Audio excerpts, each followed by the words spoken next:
Welcome to episode 25 of Wirecast Live. I'm Andrew Haley, and I am your host. We are going to be focused on a tutorial for today, which is actually not a bad thing because we haven't done one in a while. So I'm excited to jump in.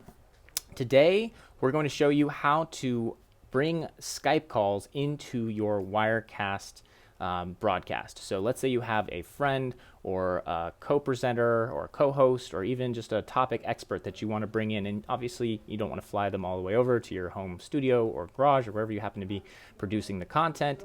You just want to bring them in live, remotely, via Skype or Zoom or some sort of video conferencing software, and bring them into your Wirecast broadcast seamlessly, talk with them, and broadcast the whole thing out to your audience on Facebook Live or YouTube Live or something like that. So that's what we're going to cover you today, and I think that's a popular topic, and with Wirecast 7 it's never been easier to do this. So why don't we dive right in. I'm going to show you step by step how you bring Skype or any video conferencing software audio and video into Wirecast so you can have a conversation with somebody remotely, capture it all, and then mix and broadcast it out to your audience. So let's check it out. I'm right here on my desktop. I'm actually going to, real quick tip for you guys who are doing tutorials. If you have a tutorial you want people to be able to see a little better, just jump into your, and you're on a Mac, you can do this I believe on Windows as well, jump into your accessibility tab here and just change the cursor size so people can kind of follow along there. So I'm going to do that for you so you can easily see what I'm doing. Let's first show you how to do this. Now, the most important thing when doing this is order of operations. So you need to do certain things first before you then go and do other things. And I'll show you what I mean by that. So the first thing I want to do is I want to open Wirecast. Before I even call my Skype person or who I'm going to interview, obviously, you know, they should be expecting your call and you have an interview set up, that sort of thing.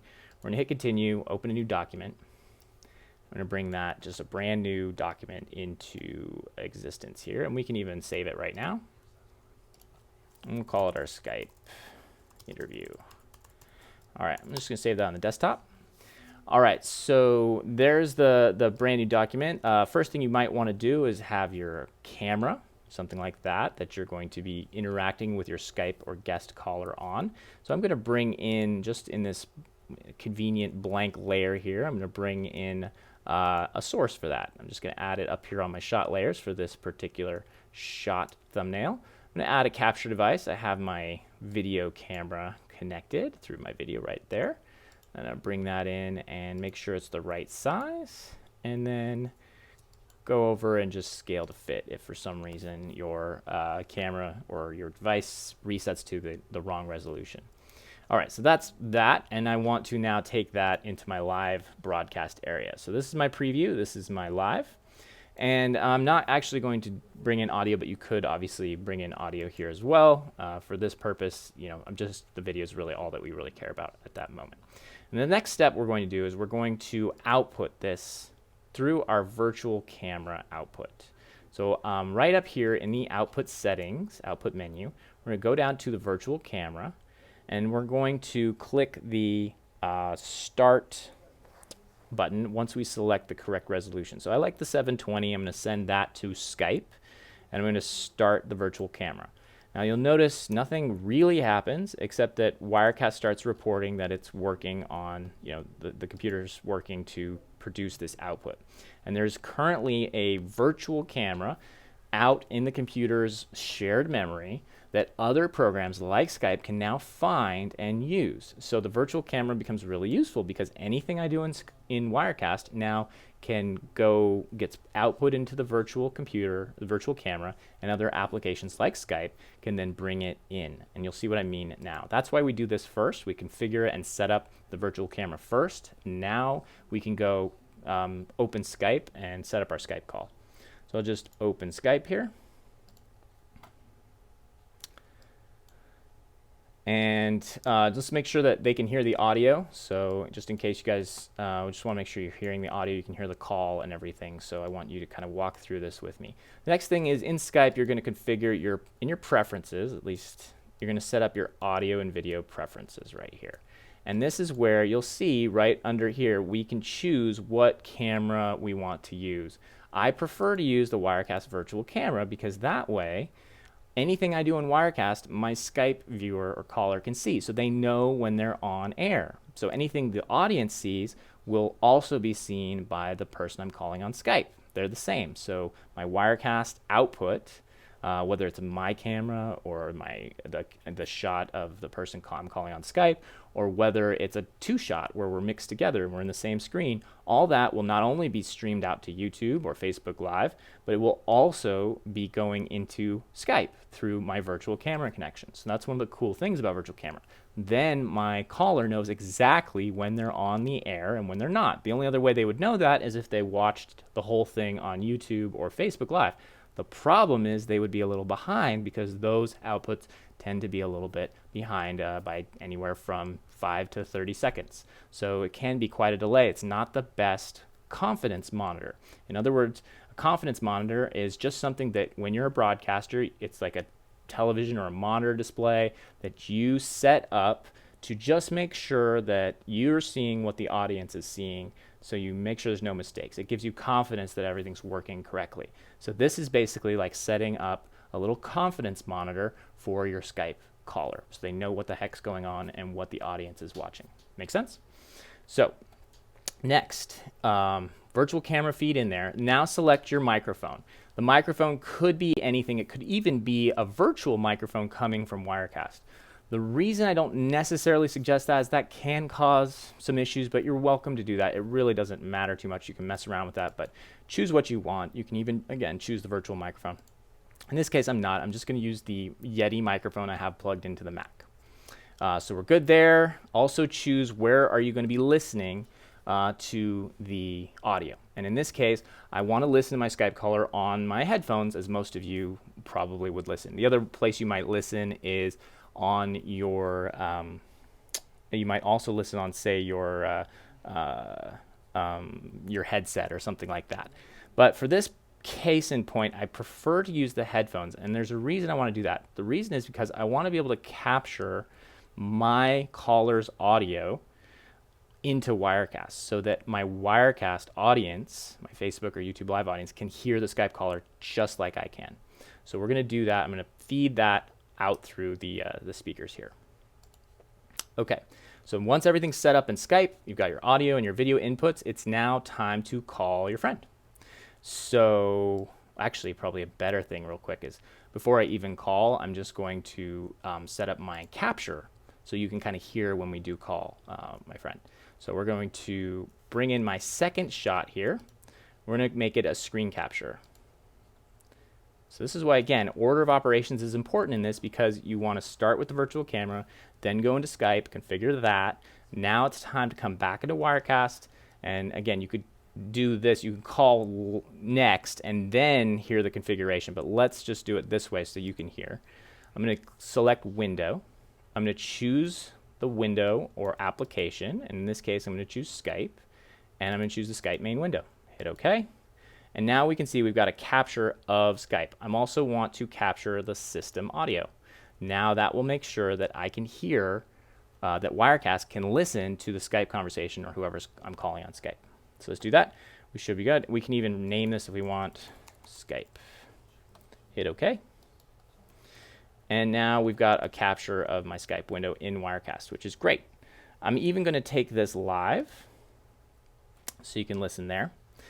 The final piece here is you want to know where is your Wirecast audio going. So if there is audio, where is it going to get played out? These monitors are where you would listen to the output. Now, historically, this is why you would have, say, a feedback loop, because what happens is if you also have your microphone listening, so if I have, say, my own audio in here, which I should bring in, so let's say we add the Yeti to this call, to this shot. I'm going to bring in the Yeti microphone.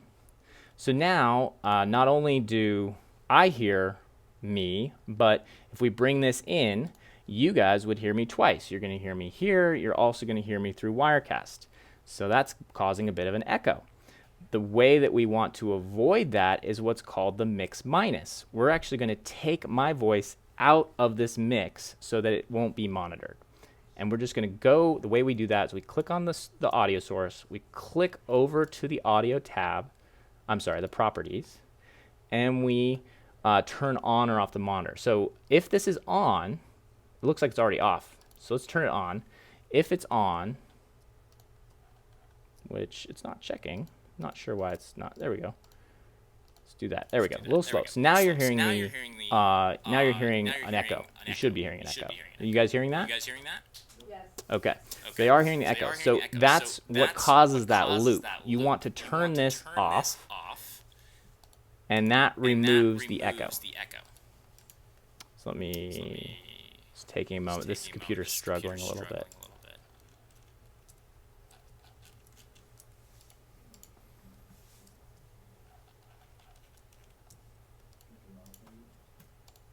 Could be because my mouse is so large, yeah. But it didn't have any problems before. It's just slow. I don't know what's going on. There we go. Okay. So if you turn off the monitor, now you shouldn't have that echo. Okay. So that is basically the way that you remove your voice and you don't get that infinite feedback loop. That used to happen in Wirecast 6 and below. In Wirecast 7, you don't have to worry about it anymore. Now you can still hear your caller. You can listen through Wirecast. And you can have the whole conversation and not have to worry about that infinite loop going on. Okay, so that's the way that you can now listen to your Wirecast audio and also have your monitor, your own voice being captured. All right, so the next thing we want to do is we're going to get ready to call the person we're going to call. So let's call my friend Lucas. And just so you can see in the background here, give him a call.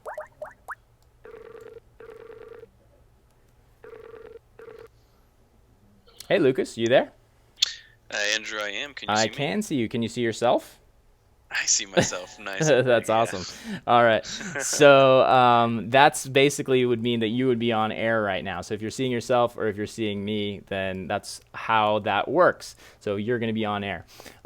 So just bear with me. I'm going to show the folks that are watching a couple other tips, Lucas, and thank you for your lovely assistance. And we will be taking this on. Your beard, should I say your beardy assistance? If you'd like. All right.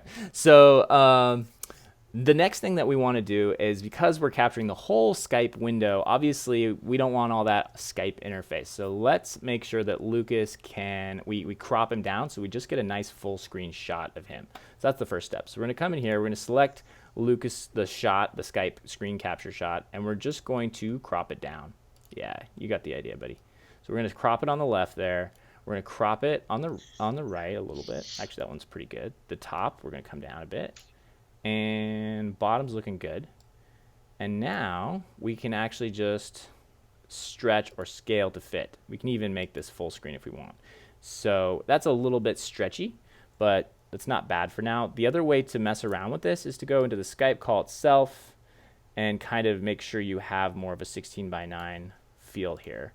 And then we can do a scale to fit, and that's pretty close. So you just mess with it. If you need to scale it up just a tad, we can just scale them up just a little bit so he fills the whole screen. We'll take that live, and now you can see you've got a full screen Skype call, and you can cut back and forth between the two of you.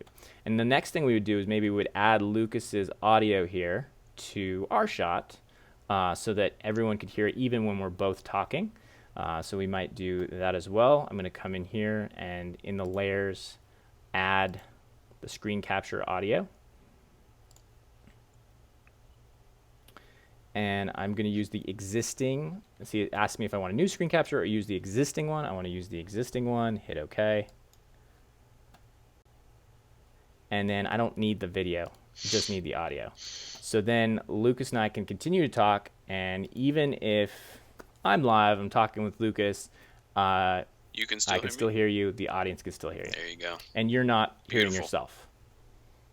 I can't hear myself, no. Everything sounds great. And the reason that is because my microphone is being routed right through Skype, and Skype is just taking only that audio. And whereas we're hearing Lucas through our interface here. And I would maybe even take it up a notch again, but I'm pushing this little Mac Mini to its absolute limits, and I'm not going to try another screen capture so Lucas can actually see the interface. All right, Lucas. I trust you. So that was it. That's bringing Lucas into Skype. At this point, you can set up your titles. We could set up a 2-shot where Lucas and I are in there together. I can duplicate, say, either shot, maybe even this one, duplicate it, and do a 2-shot. And let's bring that in, and we'll turn on that video in this case, and we'll bring this one over here. We can make it a little smaller, scale it down, and we can bring me over here. And you can see that pretty soon you can get a pretty cool interview shot going on there. And Lucas and I, if you crop it, we can add other effects, like we could add boxes. You could create a little layer in Photoshop that goes right on top. Wirecast also conveniently provides some titles and media just for such a purpose. So if you go into the template library and add a title, you can add things like a Sunset 2 box for Lucas and I on our sunset journey here. And beautiful. There it is. I'm going to throw this right on top. It's going to be super rough looking. But you get the idea. So it's pretty cool what you have available to you in the software itself and how that works. And then you can set up. Now we have all 3 shots. I can cut to Lucas, full screen. I can cut to me, back to Lucas, or to our 2-shot. You'll notice also that all that stuff's animating back and forth. You may not want that. In that case, that's because the case is the smooth transition. So you might want to switch to a cut, which is obviously the most common transition. We can just do a cut here. Boom, boom, boom, right? The other one is if you actually want to do a dissolve, just switch from that smooth to an actual dissolve transition, and then you don't get that like movie style animation look. All right, and that's basically it. That's bringing a remote caller. In this case, Lucas is on the couch out in the main room there, so it's not that remote, but imagine he's in Montana or Antarctica, and you get the idea. I think I can actually see you from where I'm sitting. Just probably. All right, Lucas. Thanks for your help, man. And we'll stay here and take some questions while people have it. We'll see you later, man. Peace. Bye. All right, guys. So that was hopefully useful for you. See how that works. Bringing in a Skype call is not that difficult. You just need to make sure you've got your audio and your video routed properly. And that's really the most complex thing, is when it's all on the same computer. You're doing your live broadcast, you're doing your Skype call, you're doing all that. Your audio and video can get really complex a little bit if you're trying to do it on the same machine. If you have 2 computers, that's usually best. You can then take your audio and video from one computer and just capture it into the Wirecast computer. And then, of course, you need to return some audio or video, which gets a little trickier, but it's still totally doable. The nice thing is that all that is physical, whereas here we just had to make sure that the audio and the video were properly set up and routed. And then that Wirecast virtual camera can be extremely useful. I see you have some questions and comments, so let's start from the bottom and work our way up. Mike, you're asking, virtual camera out used to work great, but it no longer works on Windows 10 and it's been broken for months now. That's news to me, Mike. I haven't heard that. I'll check with our QA team. I'm very curious to know what types of programs are you wanting to use it with, and maybe that could be the problem. I'm definitely be curious to get more information on that. If you need to, we can chat a support link in there. I hope you've been working with our support team. They're usually pretty good about that stuff. Looks like we lost comments there. Let's bring those back on screen. There we go. So next question comes from Monty. You just jumped in and you have the same issue as Mike. So virtual camera's not working for you on Windows 10 either. What are the specs on Mac Mini? So looks like Monty and Mike, I would definitely be curious to get more information from you guys. So please just contact our support team or go open a ticket at telestream.net and we can maybe see what's going on there. If the virtual camera is not working, we definitely would want to know that. And then Jonathan, the specs on the Mac Mini, let's just pull them up real fast on my screen.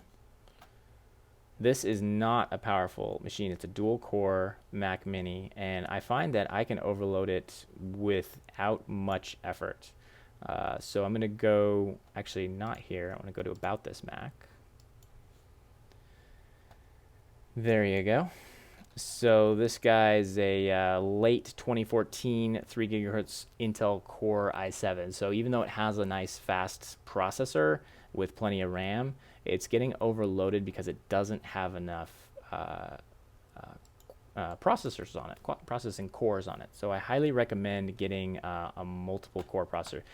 Really fast way to look at how many cores your Mac has, or a way I like to look, is you head over to your utilities folder and you jump into the activity monitor. And this is, where you see what's running and how much CPU it's taking up.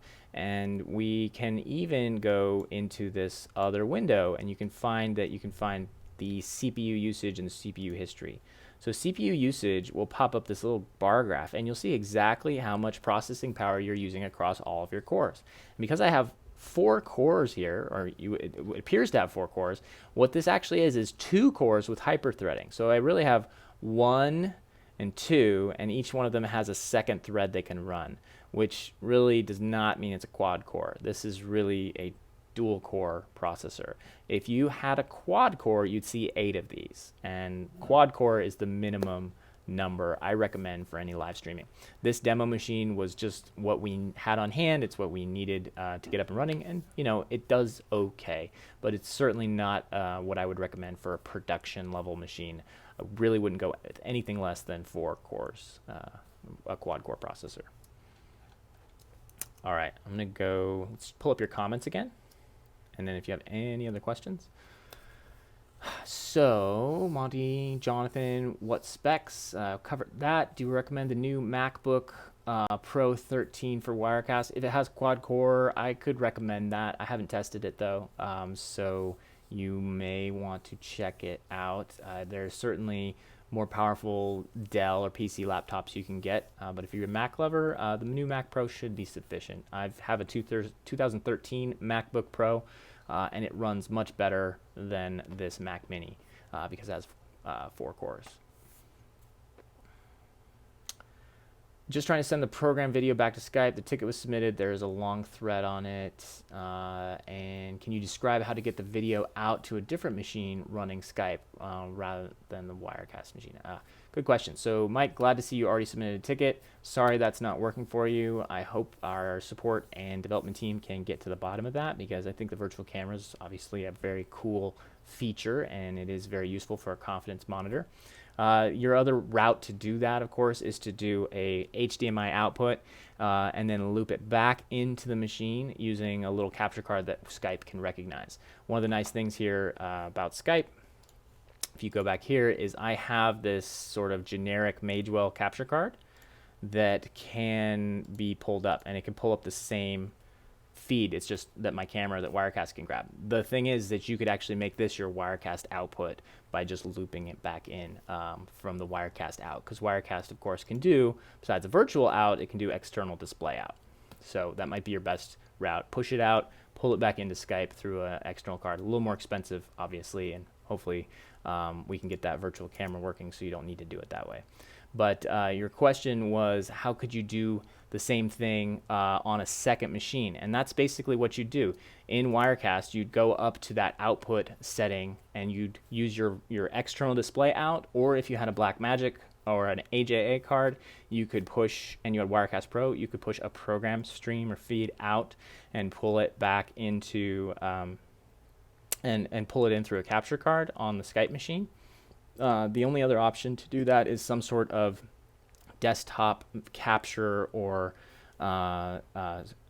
remote desktop capture. So you would load Wirecast on the Skype machine, do a remote desktop presenter, pull the screen, the sort of the area of the screen that is the Wirecast program mix out and over the network to the Skype machine, and then do the virtual camera again in. So you'd probably be stuck right there. If you had another Windows machine, you'd be back in that same problem. So your best option for now, as long as virtual camera's not working, is to use a hardline output, either through the graphics out or the Pro Blackmagic or AJA output from Wirecast. Hope that helps. Yeah, so the Magewell, so you do not need Studio.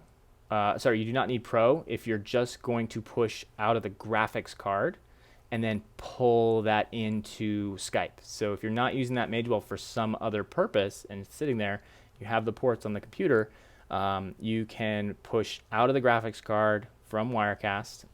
Again, right in the output menu, you'll see the external display out. That is in Studio. That is not a Pro feature. You can push your visual program mix out of the graphics card from Wirecast Studio, push it out, and then you can either capture it on that Magewell into a second computer, or you could capture it back into the same computer and this time feed it directly into Skype. Okay, good questions, Mike. And I think we'll wrap up there today unless you guys have some other questions. Hopefully this was helpful for you guys. And if you're watching on YouTube, thanks for joining us here. Leave a question or a comment, and we'll be happy to look at those as we go.